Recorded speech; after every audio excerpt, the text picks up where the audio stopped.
Cold Spring Harbor is a really haunted place. Back in the days of whaling, Main Street was called Bedlam Street, a name that echoed the chaos of the bustling seaport.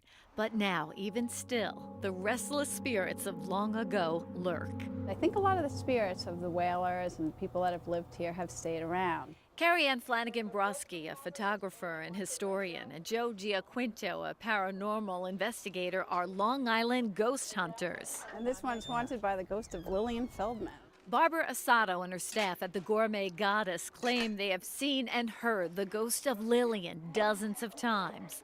Lillian Feldman, a chef who trained in Paris, owned the shop back in the 1950s. I would come in the morning and jars would be on the floor, boxes would be on the floor. And I interviewed several of the employees about experiences they had, which included someone actually seeing a shadow of a woman by the stove. And he turned around quick, and there she was, and she disappeared.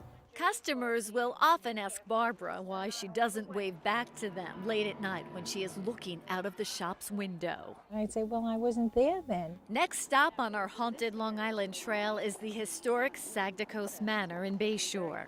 The rambling manor dates back to the early 1600s. It's now a museum and still a home for its ghostly residents. There's a story about a lady in white who stands by the east gate greeting people, and sometimes you can see her there. And then there is the story of the Indian princess who saved settlers on a sinking ship during a terrible storm. The Braves said, "It's too dangerous, don't go." They warned her, and she went anyway, and she was lost at sea. And now, every October, she is seen walking this path towards her unmarked grave, which is located somewhere on the grounds.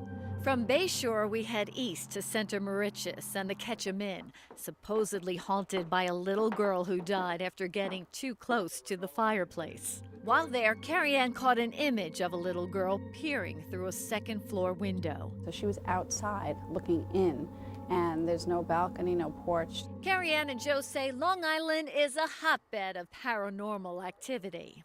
If you had to say it on the ghost meter, I would say it probably is an 8 to a 10.